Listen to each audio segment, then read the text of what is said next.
One of the things that I'm really excited about our company and the technology is that it is aligned for true economic revolutions and go-to-market revolutions that we could create, because you're eliminating the need for batteries and you're eliminating the need to turn on power plants. And in fact, you can get paid for that.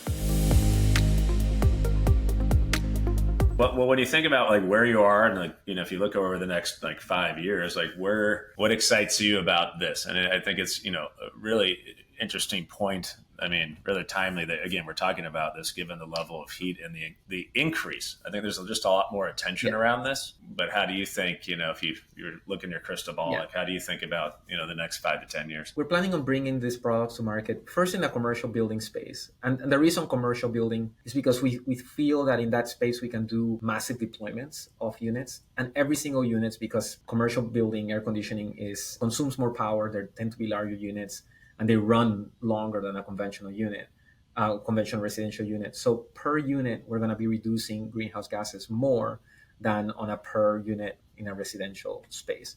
So that's why we're going to commercial first and develop economies of scale there. One of the things that I'm really excited about our company and the technology is that it is aligned for true economic revolutions and go-to-market revolutions that we could create. Being able to pass the air conditioning load away from the summer peak load and moving it towards renewable energy.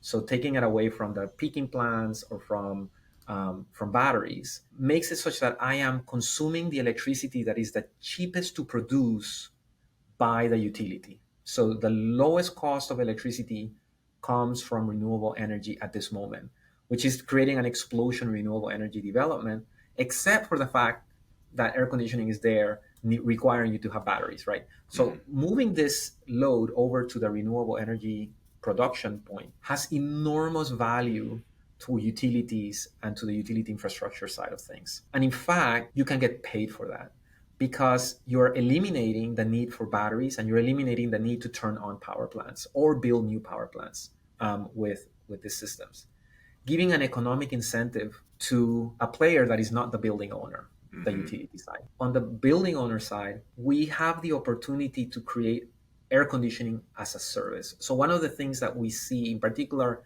in the commercial building space, but across the board generally, is that most buildings are tenant occupied and the building owner, just basically leases a space to other people. The building owner decides what equipment goes in the building. They have very little incentive to put into the building high efficiency devices. And so, but the tenant pays the electric bill.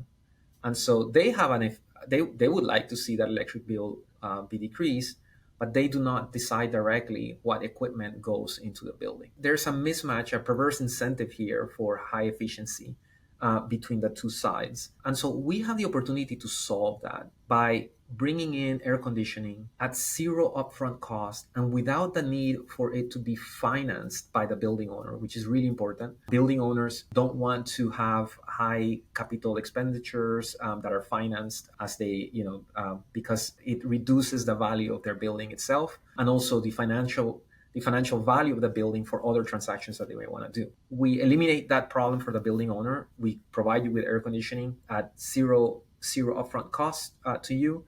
We create a subscription-based program that is actually lower cost than if you were to use technology that was conventional. That's anchored on energy savings, and it also has the value that we're providing to the utility, providing economic value to our unit, which means that so the tenants are receiving air conditioning that is lower energy consuming, provides better indoor air quality, cools you down better because it's addressing both humidity and temperature. And you have and we as a company have an incentive to keep these units running as much as possible because we're getting paid for that and we're guaranteeing the service to the tenant. So the tenant now doesn't have to call the landlord and beg to get the air conditioning we can look at. Yeah. So all of that is like win, win, win, win, but it could create explosive market growth for this high efficiency product.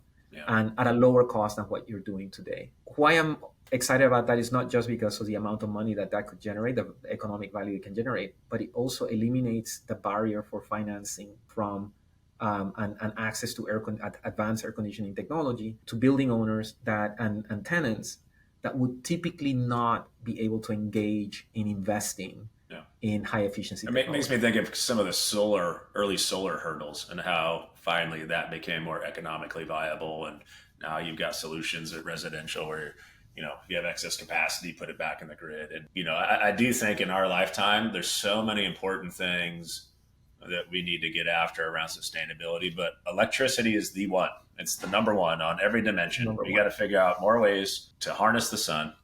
You have to Yeah. find more ways to store. Battery technology is important, and then more ways to make it more efficient, like what your company's doing. And I think Yeah. one of the things you and I talked about when we first connected was looking back. So maybe we could spend a few minutes of this. You called it the sustainability revolution, which I love. And it's, you only see these things when you look back in time, right? You can Yeah. kind of feel like, oh, there's kind of something here. I hope, when we, let's say it's fast forward 20 years from now, we look back that there is a revolution here. And I see the early days of this. Like you look at the number of conversations that people are having now, the amount of capital from governments and business going into the space, companies like yours that are rethinking things. I think that's what it's going to take to make a lot of change. Is you have to look at it on every dimension, and it's not one thing. Right? Air conditioning, Yeah. great. How we build. How about how we build real estate? I mean, that is a massive impact on our planet. Comes from Yeah. housing people. And so, how do we rethink that? How do we rethink transportation? The EV revolution that's happening. You got companies that are retrofitting, planes with hydrogen. Okay, let's rethink that. So it's going to be it's all of these things, but I also think you got to kind of get this groundswell going. And I feel, this is kind of why I'm even doing this podcast. Like I love every conversation. Like, look at these cool things that people are doing, and sometimes the public isn't always aware, or they don't quite understand kind of the magnitude of some of these things. So